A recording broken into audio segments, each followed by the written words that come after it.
Praise the Lord. கர்த்தருடைய பரிசுத்த நாமம் மகிமைப்படுவதாக. பரிசுத்த லூக்கா எழுதின சுவிசேஷ புத்தகம் 13ஆம் அதிகாரம் 12வது வசனம். Saint Luke chapter 13 verse 12. இயேசு அவளை கண்டு தம்மிடத்தில் அழைத்து, ஸ்திரீயே, உன் பலவீனத்திலிருந்து விடுதலையாக்கப்பட்டாய் என்று சொன்னார். ஆண்டவராகிய இயேசு ஒரு நாள், ஒரு ஓய்வு நாளிலே ஜெப ஆலயத்தில் போதகம் பண்ணி கொண்டிருந்தார். அப்பொழுது 18 வருஷமாய் பலவீனப்படுத்தும் ஆவியை கொண்ட ஒரு ஸ்திரீ அங்கே இருந்தாள். அவள் எவ்வளவு நிமிரக்கூடாத கூனியாய் இருந்தாள் என்று சொல்லி பார்க்கிறோம். அந்த சகோதரி ஜெபாலயத்தில் இருந்தது நிமித்தமாக கர்த்தர் ஒரு அற்புதத்தை செய்தார். ஜெப ஆலயம். உங்க குடும்பம் ஒரு காலத்தில் ஜெப வீடாக இருந்துச்சு இல்லையா? அங்கே ஒரு அற்புதம் எப்போதுமே ரெடியாக இருக்கும். ஜெபம் பண்ணுகிற இடத்துல அதிசயம் எப்போதும் நடந்துக்கிட்டே இருக்கும். கர்த்தருடைய கண்கள் நோக்கி பார்த்துக்கிட்டே இருக்கும். கர்த்தருடைய கண்கள் நீதிமன்கள் நோக்கமாக இருக்கிறது என்று வேதம் சொல்லுகிறது. அந்த ஸ்திரியை பார்த்து ஆண்டவர் சொல்றார், உன் பலவீனத்திலிருந்து விடுதலையாக்கப்பட்டாய். அவள் மேல் தமது கையை வைத்தார். உடனே அவள் நிமிர்ந்து தேவனை மகிமைப்படுத்தல் சொல்லி பார்க்க. பல வருஷமாக நீங்கள் ஆலயத்துக்கு வந்துட்டு இருக்கீங்களா? உங்கள் கடன் பிரச்சனை மாறலையா? குடும்ப பிரச்சனை மாறலையா? சந்தோஷம் இல்லையா? சமாதானம் இல்லையா? நிம்மதி இல்லையா? ஒரு விஷயம் நல்லா நோட் பண்ணிக்கோங்க. ஆண்டவர் பார்த்துக்கிட்டே இருக்கிறார். உங்களுக்கு ஒரு அற்புதம் செய்வார். பல ஆண்டுகளுக்கு முன்பதாக இதே நாளில் ஒருவருடைய மரணத்து நிமித்தமாக ஒரு ராஜ்யமே வந்துச்சு. அசைக்க முடியாத ஒரு சக்தியாக அவங்க திகழ்ந்தாங்க. ஆனால் அவங்க எதனால் அவங்க ஆட்சியில் உட்கார்ந்தாங்களோ அவர்களுக்கு விரோதமாகவே செயல்பட்டாங்க.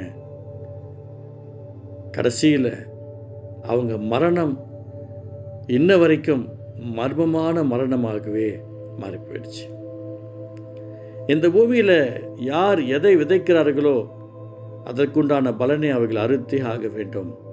மாற்று கருத்து கிடையாது. நாம் நல்லது விதைத்தால் நமக்கு நல்லது நடக்கும், கெட்டது விதைத்தால் கெட்டது நடக்கும்.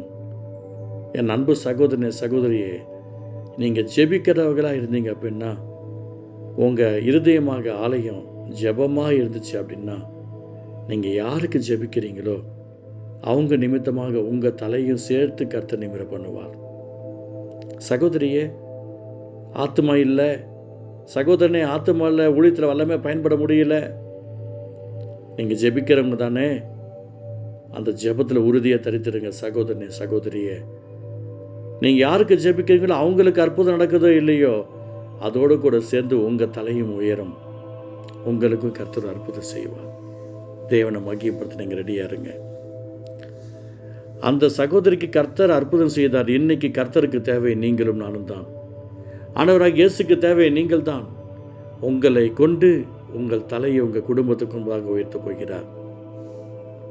நீங்கள் ஜெபிச்சிட்டு இருக்கீங்கல்ல, ஆரம்பத்தில் எப்படி ஜெபிச்சிங்களோ அதே மாதிரி ஜெப பாரத்துடன் காத்துருங்க. உங்கள் ஆலயம், உங்கள் இருதயமாக ஆலயம் ஜெப சிந்தையோடு இருக்கட்டும்.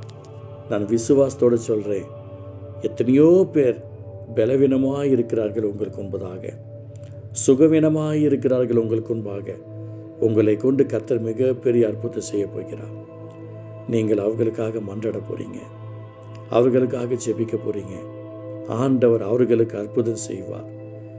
தேவன் உங்கள் தலையும் சேர்த்து உயர்த்துவார். நீங்கள் கூனி குறுகி இருந்த காலங்கள் முடிகிறது. நீங்கள் முடக்கப்பட்ட நிலைமையில் இருந்த காலம் முடிகிறது. கைவிடப்பட்ட நிலைமையில் இருந்த காலம் முடிகிறது.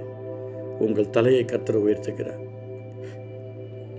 உங்கள் வாழ்க்கை தடுமாற்றமாக இருந்த காலங்கள் மாறி சந்தோஷத்தால் நிரப்பப்பட்டு ஆண்டோடைய ஆசீர்வாதங்கள் உங்களுடைய வாழ்க்கையை நிரப்ப இப்பொழுது ரெடியாகிவிட்டது. அப்பா, நீ இரக்கம் பாராட்டும்.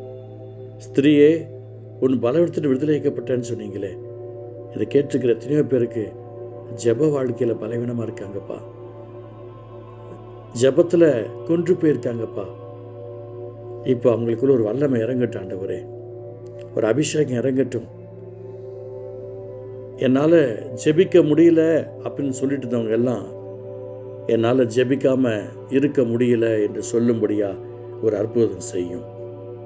இதை கேட்டுக்கொண்டுகிற ஒவ்வொரு தலையும் என் தகப்பன் உயர்த்தும், கிருபை தாங்கட்டும், உம்மை மகிமைப்படுத்தட்டும். இயேசு நல்ல பிதாவே, ஆமென், ஆமென்.